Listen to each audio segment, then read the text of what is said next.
Wonderful to have you here with us on a conversation on something which is, things that you have handled very well in the past, the future. you know, you've always been someone who has looked ahead, always been, 10 steps ahead of the rest. And now we are thinking of how, as a country, we can see where we would like to be in 2047, and then, fold that future back into today so that we can make the right steps today to be able to, enable us to unlock the true potential. And I think this is an initiative that CII has been championing, ever since India turned 60. First India at 75, and now, India at 100. And you have been, part of that journey as well in helping shape India to where it is today. So again, very warm welcome. And, let me begin, Arundhati, with you with a very basic, question. Like, when you envision India at 2047, in 2047, what do you see? Where do you see India, in when we have completed 100 years of our independence? So that question may be basic, but that's also a very foundational question, right? So first of all, before I answer that, thank you very much for having me as part of this conversation.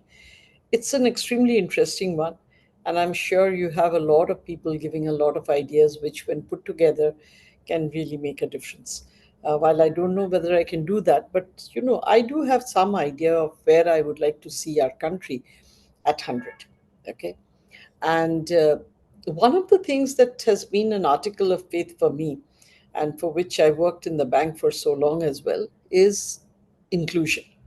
I think no country can really and truly consider itself well developed unless they are able to also say that they have been able to bring about inclusion and development for the majority of their people. If that is not happening, then no matter what you do, at the end of the day, you still have not succeeded the way you need to be. And if we ask whether that is important today, I think there is, because though we have achieved a kind of financial inclusion that very few people have, I want inclusion in every which way possible, not only financial, but in ensuring that everybody who has potential has the ability to scale in this country. That's very important. Uh, Other than that, I think, I also want to see India not only as a consumer of technology, but actually as a creator of technology. India has long been a consumer, and yet, we are one of the most digitally empowered societies. On an individual level, the kind of digital awareness that we have, the kind of skills that we have, the kind of manpower that we have, it is high time that India became a creator of technology rather than just a consumer. That's another goal that I would like to see India achieve. The first is of inclusive growth. Second is of being a creator of technology and not only a consumer of technology. And third, I really want India to have that unquestionable dominance in all areas of technology, not purely in the areas of software, not only in the areas of hardware, but overall as a whole where technology is concerned. And India is showing a lot of promise in a lot of areas. Consider the area of missile technology, consider the area of space technology, consider the area of pharmaceutical products, the area of genetics. So many new areas that have come up and are gaining importance day by day. What I want to see really is India excelling in all of these areas, excelling in the areas, the sunrise sectors, so to speak, and really having a seat at the world table with the right kind of experts. That's my idea of a developed India. That's what I want India to be at the time when we reach 100 years of independence. No, I think very, very well covered and captured. Obviously, if we are a developed country at India at 100, every single Indian needs to have achieved a particular quality of life. And, you're so right, Arundhati. We have become creators of technology, enabling Indians have helped the world, especially the US, create so much value in the world of technology. We have the trillion-dollar market cap companies today that have, become representative of a lot of the sweat and blood that Indians have put in. And today, Indians are also leading them, including someone like yourself who is, working closely. And I think the opportunity now for India to be able to create that technology and actually drive the future is so critical and across every area. But we can't talk about the future of technology and not discuss AI, especially artificial intelligence. And I think this is something that while in some ways India may be behind from an infrastructure standpoint when it comes to say the US and China, but when it comes to applying AI to bring about shift and change, I think India is probably the one country that can become a model for the rest of the world, and what is done in India can become use cases for every other country, whether developed or an emerging economy. So how do you think of areas like cloud and AI and all the digital platform innovation that will be needed to enable India to be globally competitive, right? I mean, and you represent also, a US organization. How are you seeing that shift happen today? So, there was a lot of, I think, a lot of hesitation, if I may say so, regarding whether people should go on to the cloud or they should stick to on prem. There were a lot of questions on security. There were a lot of doubts about how exactly this needed to be done. I think what ChatGPT has managed to do is to show the ordinary citizen of every country, not only of India, that AI is something that is not all that difficult to use, that the end results of what it produces is something that's eminently useful, that this is something that is here to stay. Now, any technology, for it to be successful, needs to be democratized, needs to be made available to the masses at large. That is when technology becomes something that is going to overtake the earlier generation. The OpenAI, what it did through its natural language processing abilities and through ensuring that the generative capabilities had come into place, what it did was exactly that. Earlier, for instance, if you had to put in data into a data lake or a data warehouse, it had to be structured data. So the name had to be in the place of the name, the address had to be in the place of the address, the fields had to have this many bytes or this many numerals, could not be alphanumeric, no special symbols and all of that, no special characters and all of that. Today, none of that is required. People can just use unstructured data. So, what has happened is the input of data has become democratized. Okay, you can take data from anywhere, you don't need structured databases. The output also, earlier you needed to say frame SQL queries. So, only people who knew SQL could actually be able to query the database. Today, you can do your queries in natural language. English, of course, but in many other languages too. Okay. So even the input and the output, both of them have been democratized. And because they have been democratized, people are now realizing that this is something that every other person is going to use and use it extensively because it makes their jobs so much easier. And therefore, this is something that is here to stay. Now, if this is a technology that is here to stay, they also realize that they must be part of this technology play. They cannot sit out. Unlike blockchain, unlike quantum, that people really couldn't understand what they could use it for. Today, the wave of AI that has overtaken us, whether you call it generative AI or you call it agentic AI, is very clearly something that can have a lot of use cases and give a lot of value.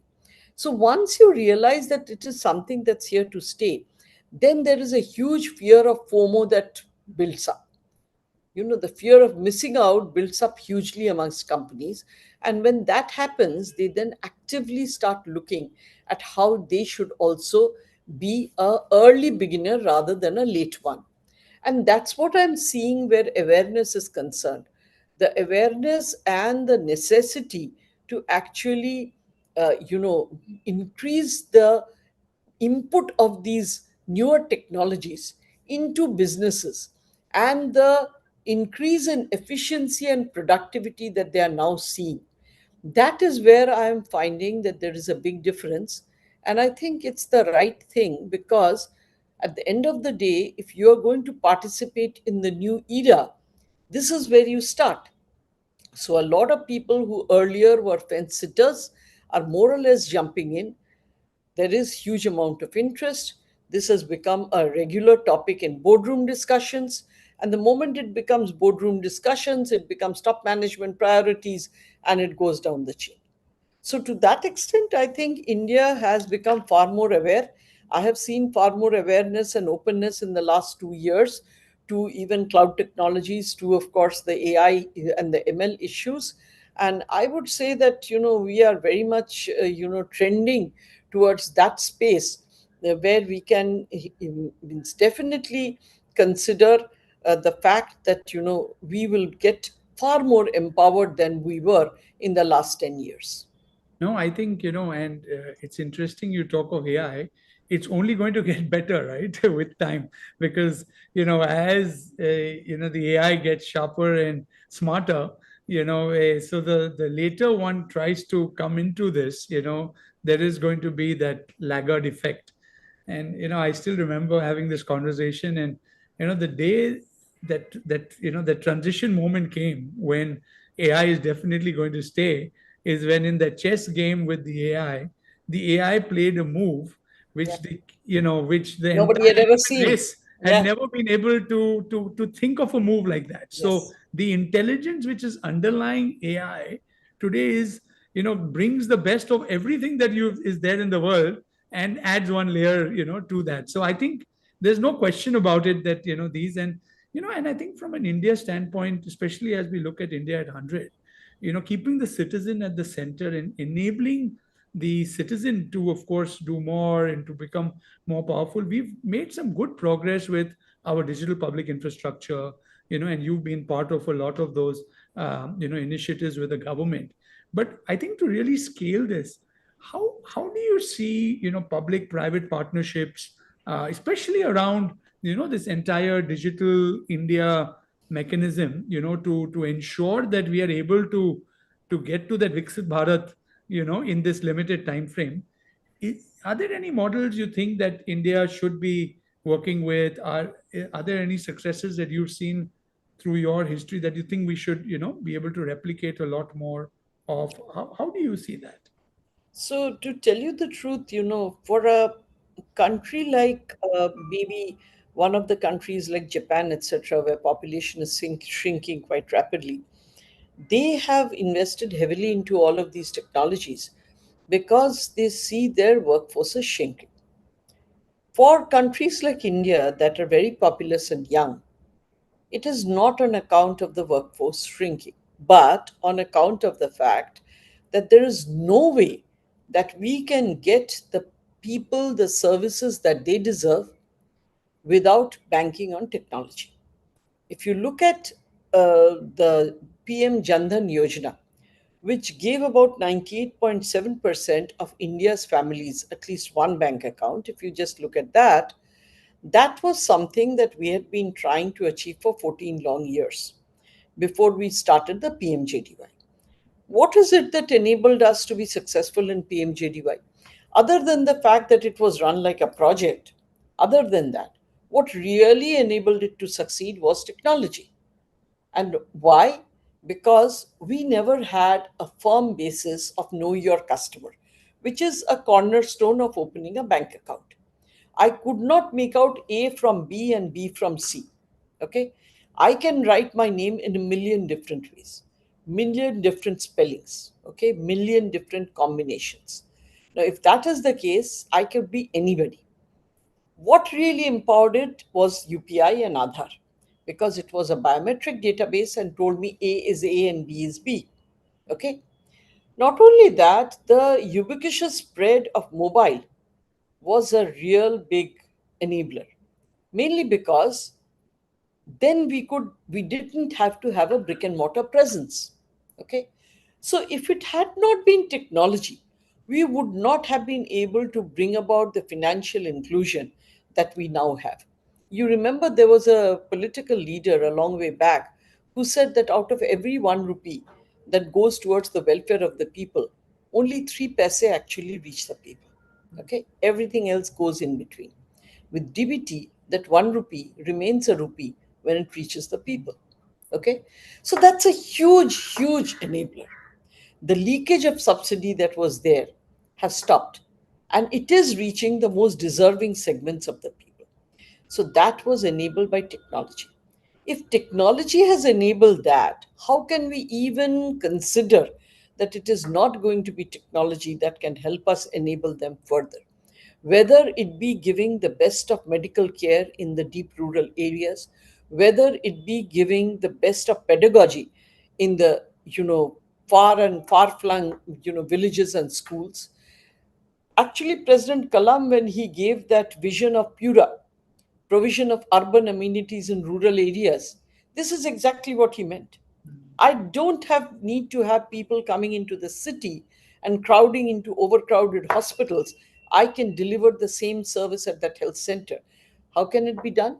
Only through technology. There is no way we are going to have brick and mortar, a presence everywhere in this very large and very populous country. So if our people need to come up to potential, it has to be on the basis of technology.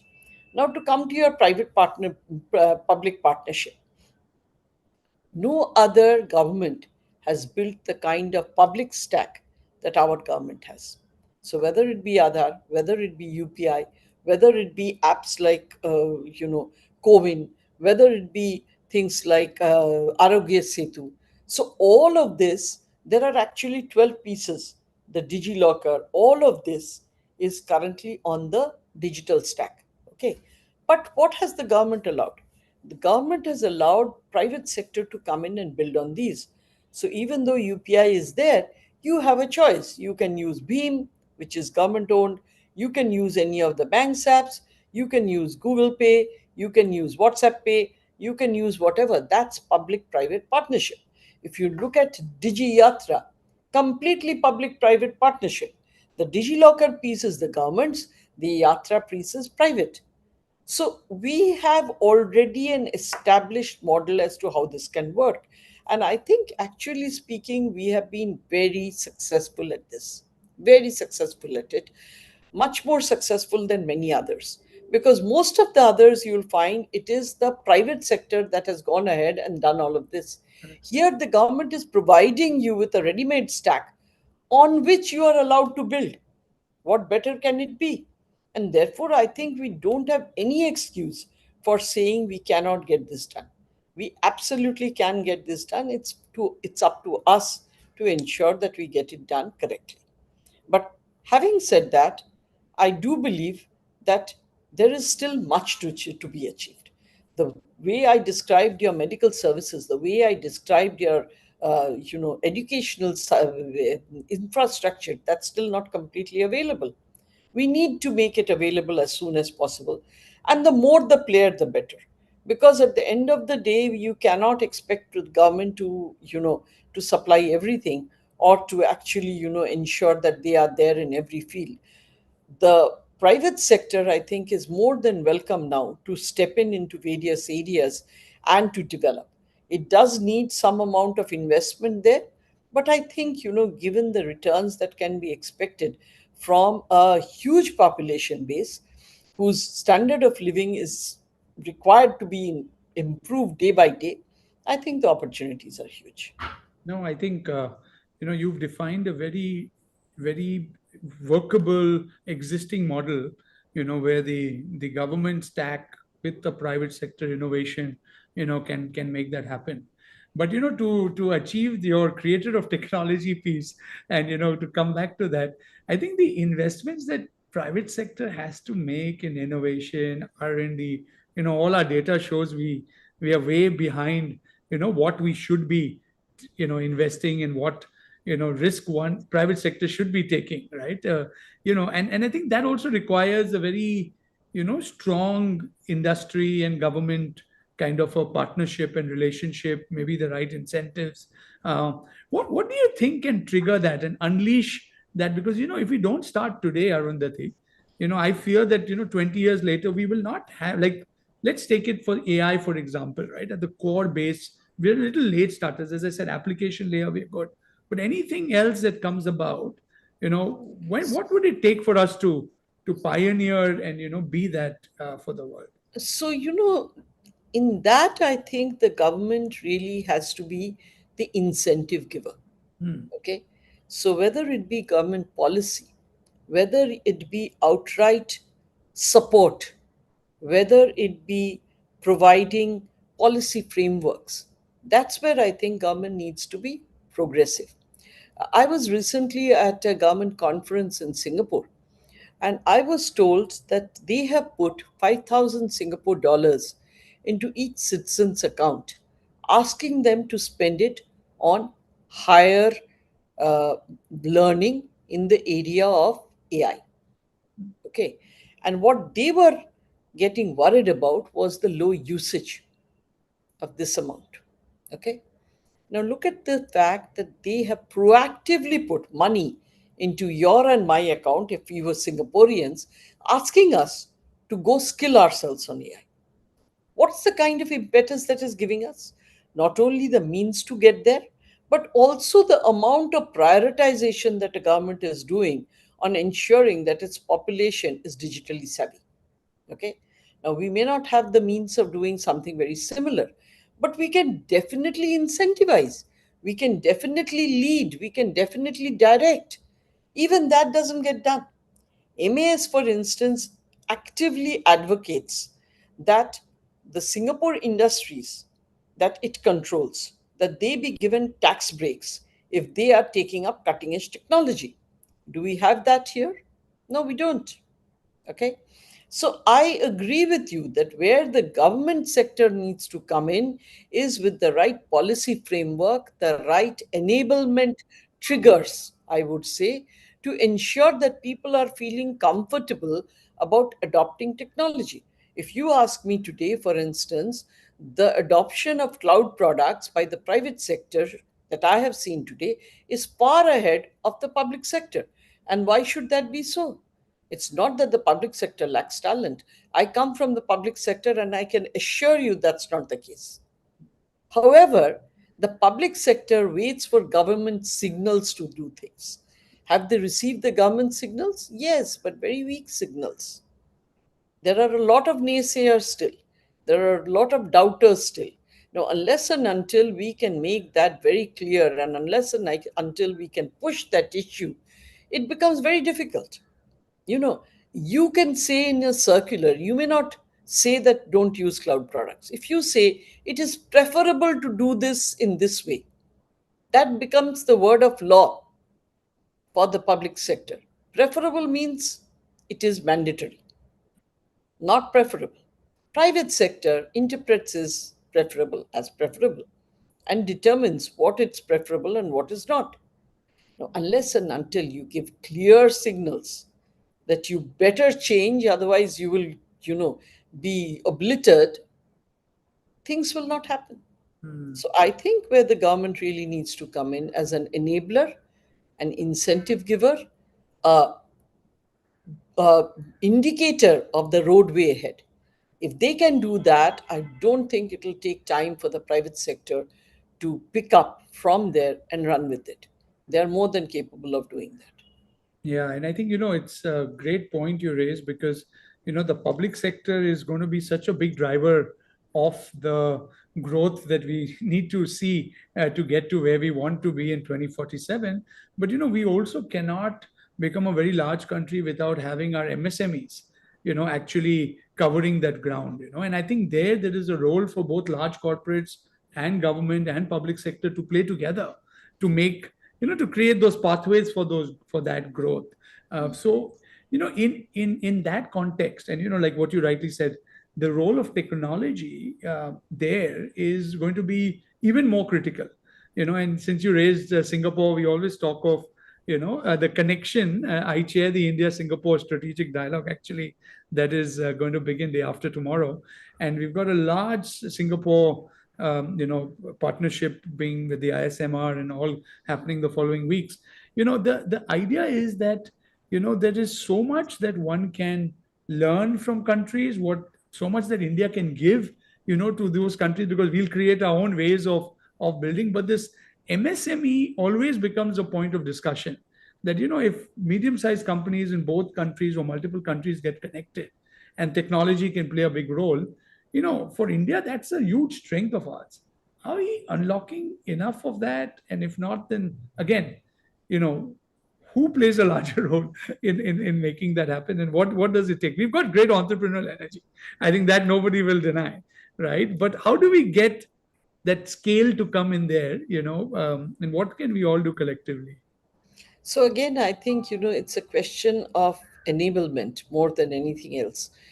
In fact, we see SMEs that we deal with. Of course, given the 6 million SMEs that are supposed to be in India, we handle very little of that in the sense of numbers.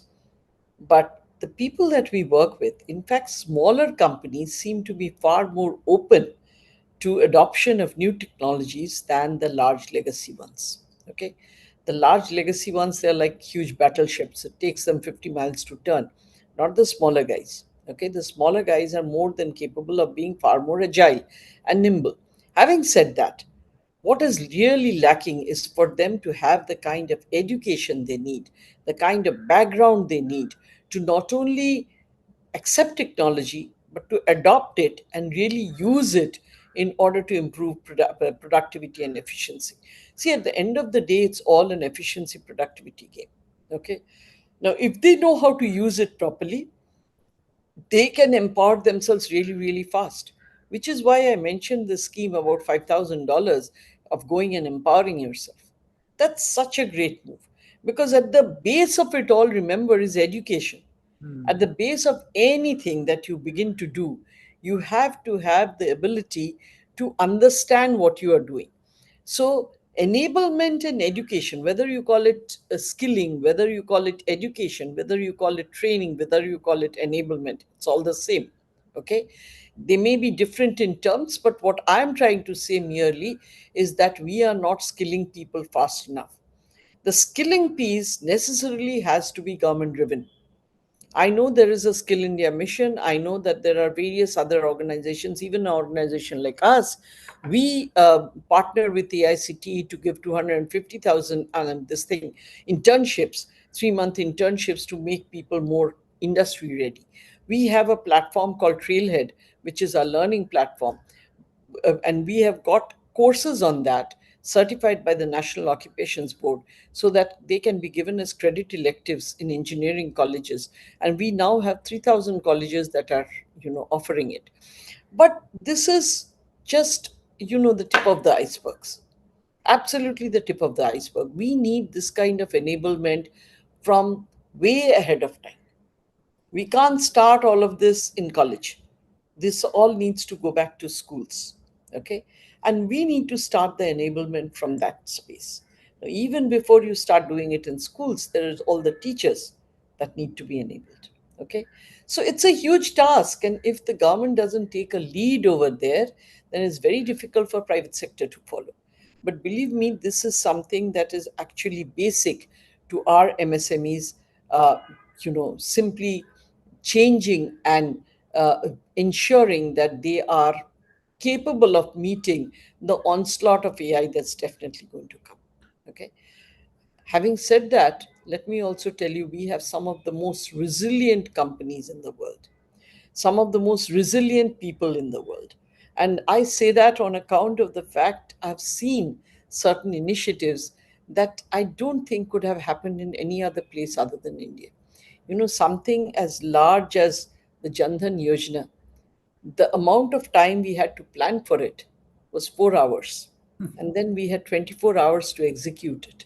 And the way it was executed and the way it was carried out, the fact that we could carry out across such a vast nation where 12% of the GDP was in cash, 86% of the amount in value was declared invalid, and we just had that amount of time to get up and start running and get a logistical exercise that was nightmarish done without a hitch speaks to our ability to innovate, speaks of our ability to be resilient in the face of all kinds of challenges. So it's not that we don't have the right attributes. We have absolutely the right attributes. What we need are the right frameworks, the right incentives, and the right way of collaborating. Collaboration increases the power of any initiative way beyond what they can get done within if it is done only within the private and only within the public. I keep telling my teams, collaboration is something where 2 plus 2 doesn't have to be 4, doesn't have to be 6, can actually be 22. And again, I say this from lived experience. And believe me, I have been in corporate life more than the ages of most people that I address. Okay. So to that extent, I would say these are lived experiences and I've seen it happen. But we need to make it happen. It's not that it's happening across the field. It's happening in pockets. It's not happening across. And possibly in a nation this large, we need to do it. MSMEs, by the way, is very much in at the heart of what we do, in the sense that I'm very committed to it. We have initiatives just for MSMEs to empower them digitally, and if anybody wants to work with us, to try and develop that further, I'm absolutely open to it. No, I think with frameworks and everything else, I always use one and one is 11 on collaboration. But that is, if done right, right? If it's done wrong, then it can be, go to zero point 0.5 or something. But now I'm going to use two and two is 22 because that really talks about the complexity of the level of collaboration needed for a country like India.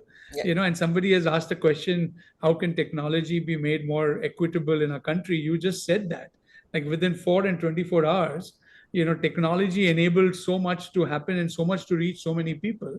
But having said that, cost of technology and its return, sometimes from a capital expense for MSMEs and companies, I think these are all thoughts that drive companies, especially the smaller ones. And I think the business models that enable that to pay as you go and fractional models are all helping a lot of this equitable distribution to technology to happen.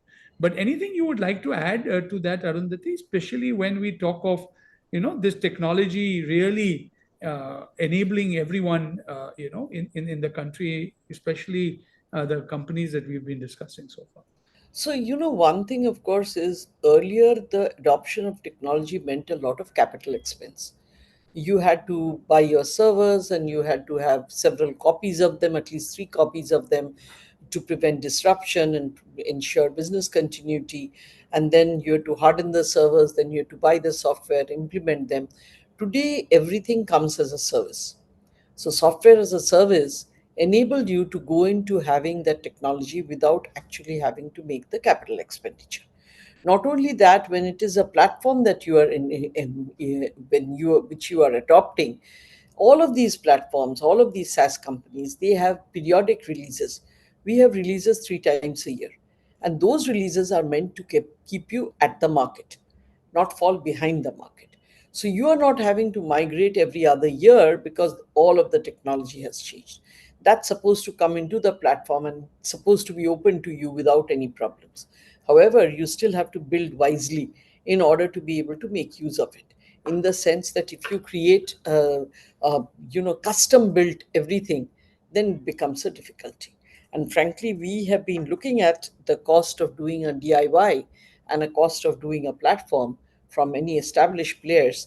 And I would say that DIY, the ROI at the initial stages may seem low, but then the maintenance and then the evolution that needs to happen there is very difficult to keep up. And then over a period of time, you'll find that it becomes 5x the cost. Okay. So, to that extent, I would say that people need to leverage what is in the market. You need to leverage what is in the market and then make sure that you're creating those strategic partnerships. Don't treat people as mere sellers of products. Similarly, the sellers should not think of customers as just buyers of something or people that you're trying to meet your targets with. Unless and until today you can convert customers into partners, you are not going to be able to benefit from anything either way. Okay. So, both for buyers and for sellers, my advice is look for partners.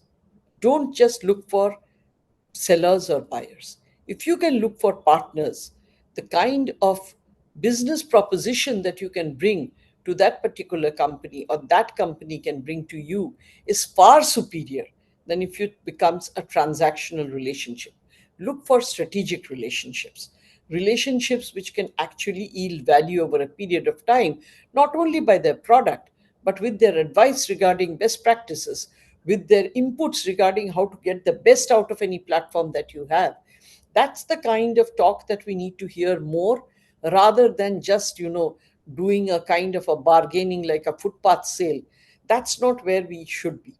We should be at a place where we are talking strategically, and we have the goals and the visions are completely aligned, and then we work out a pathway towards it. If we do it that way, believe me, the results far outweigh whatever little outlay we have to do in the initial stages. It far outweighs that. Hmm. No, I think this co-create together with your consumers, your clients, I think is such a powerful way again of taking collaboration to its next level. I think even co-creating with your competitors is a way in which we've seen Yeah, a lot of things absolutely. shift today. So I think that is where that holistic change can happen. I think great points there. But Arundhati, we cannot have a conversation on the future of India with someone like you who's a role model on women leadership and an inspiration to women not only in India but around the world. I think one discussion we always have is that we do not have enough participation from women in our formal economy leadership pipelines. What can we do to accelerate that? I mean, that's, I'm sure it's a question that also plays on your mind, but it's so important, right, for a country like India to unlock that, effectively over the years to come. So, for India and across the world, I would say that women's status and women's participation is really, really important, because at the end of the day, there is huge potential there which we are not really tapping into. Okay. Having said that, I was looking at the numbers and they were providing me the numbers. Globally, I understand that 23.3% of women hold board seats. If you look at India at this point of time, if you look at just NSE, then there are 21% of directors who are women. So we are not very far away. But if you look at individual countries, for instance, the UK FTSE, 44.7% of board positions have women. If you look at France, it is 45.4%. Russia even has 30.4%. And MSCI, this is the Global Large and Mid Cap Index, has 27.3. So every other country that we can think of, the bigger country, they seem to have far better participation than us. Uh, the female labor participation, as per the government reports, it seems has gone up quite a lot in the last 2 years, with 41.7%. That's with over 27 lakh women actually joining the formal workforce, which is a big jump. Okay, but if you look at bank deposits, only 15% of income tax payers are still women. Okay, 40% of deposits, though, have are owned by women or have a second owner as the woman. But 15% of income taxpayers are women. So you can understand how far we still need to go. The worst problem is that it's a leaky pipeline. Even today, if you look at our recruitment would say that they are recruiting over 40% of women in the initial positions. When it comes to senior management, that goes down to one digit percentages. So it'll range anything between 4 to 7%. So where are the women going? That leaky pipeline we have not been able to address. And there are very many reasons for it. One, of course, is the societal expectations of women being the primary caregiver. But it is also to do with both sides, in the sense that we still have biases where women are concerned. I'm a woman, I'm a person who went up to a pretty senior position. When I came into Salesforce, I was asked to take a unconscious bias training before I did any interview. And I kind of poo pooed it that what the hell, I've been taking interviews for so long and I'm a woman. Why do you need me to do this certification? But Salesforce is Salesforce. That's the rule. You follow the rule. So I did the training. And wonder of wonders, I realized that even I had biases. Because when I was asked to recall and recount what were the questions I was asking women candidates to, what were the questions I was asking male candidates, they were entirely different. And why were they different? I did have unconscious bias. A lot of us are subject to unconscious bias. We don't acknowledge it, we don't realize it, we don't work against it. Today, I make a genuine effort to make the question sets the same for both men and women. Why is it that I think that men don't have family priorities? Why do I think women have family priorities? That's not true. And if I'm doing that, I'm perpetuating the same philosophy that drove people during our generation. How have I progressed? I've not progressed. And we need to acknowledge that. We need to work on it. And we need to find a way of ensuring that we are retaining women, because this unconscious bias is terrible. What happens really is people who are really, really capable, because you are not sure that they are going to put their best effort for the organization, you hold them back while you promote people who are less capable, okay, because you have that bias towards them. Now, nothing is more frustrating for a woman than to see people less capable being put above them. It is the one of the biggest things that makes them want to leave and go. Can't have that. Okay. The other thing is for the women themselves. In respect of the women, you put five men and five women in a room, okay? All of them more or less at the same level, and give them an outsized task and ask for volunteers. All five men will put up their hands. Out of the women, only two will. Why? Because they are questioning themselves whether they are ready for the role. They're unwilling to take on something for which they don't believe they're completely ready. Nobody is ever completely ready. Believe me, when I went into Salesforce, was I completely ready for IT industry? When I even became chairman of the bank, was I ready for it? None of us are ready for what we are going to do next. We grow into it. As long as I have confidence that I can grow into it, as long as I have confidence that I can manage the situation around it, I will step forward. And I want more women to take that risk and to challenge that chasm and to leap across it. Not enough women are doing that. So I think it's also up to us to mentor them, to guide them, to egg them on, to tell them it can be done. I'll just give one narrative, one story that I personally witnessed. This was a year before I left as chairman of the bank. Okay, and we have this system of asking for sponsorship, or rather asking for applications from the people within for foreign postings. That year, when the list came to me for foreign postings, and normally there would be 50, 60 people on that list because we have 35 stations abroad, there was not a single woman. I looked at that list and I almost flipped a lid. So I called the DMD and I literally shouted at him. And I said, "What is this? What's the kind of list you've given me? I've never seen a list like this." So he said, "What can I do, madam? Nobody applied." So I said, okay, if nobody applied, then your KPA for next year is going to make sure that at least 33% of this list are women. And for that, if you need to start a campaign now, you do that now. If you need to mentor, if you need to buddy, if you need to go and reassure their families, all of that needs to be done. There are a lot of capable women who are quite capable of managing these roles. I want you to see mentor all of them. By the way, when I gave the KPA, I knew that I was retiring in a few months. And the guy could just forget about it also. And nobody would hold him accountable. The good thing is, 7 months or 8 months after I retire, he sends me that list and adds a message saying, Madam, KPA fulfilled. Mhm. Can be done. Yeah. Can be done. You need to sponsor them, you need to encourage them, you need to go talk to their ecosystem, you need to tell them the benefits of this, and you need to tell them to step ahead and do this. Take that plunge, take that challenge. So, it's a both way effort. I will not say it is only one way effort, it's a two-way effort.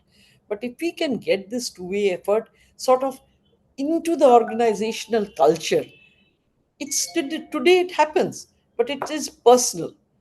People who are convinced about it do it, people who are not, they don't do it, or who think of this as a low priority, don't do it.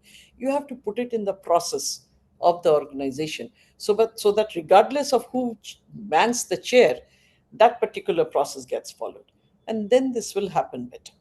No, I think, both the points you mentioned, putting as a process and, this unconscious bias that you're talking of, and the role men have to play to also make that, ultimately the creator of man is also a woman. Yes. So I think it's so important for us as a society, to work together to ensure that because this is the right thing. Today, at least, when you talk to younger people and, whether it's a woman or a man, actually, that equal opportunity aspect is so prevalent because we work closely with Gen Zs and young generations, and these are things that are very natural, in a way in which a country can progress irrespective of what whether you're living in a tier 2, tier 3 city, you're living in a tier 1 city. And I think with Bharat that is even more important because it's a entire country that we have to empower as we move along. I think it's been a wonderful conversation. And when you talk of unconscious bias, I was just thinking, it's most times we live an unconscious life. If you make a conscious life, I think the bias part comes automatically, and it all comes to where what India will need to unlock in its people, in its citizens, to make this happen. And I know we've crossed our time, but the last point I would love for you to share, Arundhati, is there are a lot of young people in this country, and this conversation that we are having today, we believe, at least the way CI has positioned this, will play out over the next 25 years or 23 years till we get there at the right time. Uh, so, wanted to get your advice. What would be your message to young people of this country? We've covered, everything else, from women to industry to technology. But, it is the responsibility of our young people to take the country, to its next level. What would be your message to the youth of this country? So, actually, the youth of this country today are far more aware than we were at that age. Of course, they have many more sources of information today than we ever had. But what I really want them to do is take this message that, the future is in their hands, and they must take that seriously. Okay? Nobody is going to give any space to them. They need to make their own space. Okay? Nobody owes them anything. They need to find their own way of actually ensuring that they make a contribution and get a share. So it is in their hands as to how things happen. It is all very good to talk about work life balance, this, that, and the other. But at the end of the day, they make their own future. Okay? So if they don't take ownership of it, nobody else will. And sometimes I find that that is not really happening. We probably as a generation have spoiled our youth a little. The kind of things, challenges that we had to face when we were young, our youth are not facing that today. At least not the urban youth, and even to a great extent the rural youth. They have many more facilities, many more, amenities than we ever had. We had a lot of challenges to overcome. They have very few. And sometimes I even tell my colleagues, make synthetic challenges for them.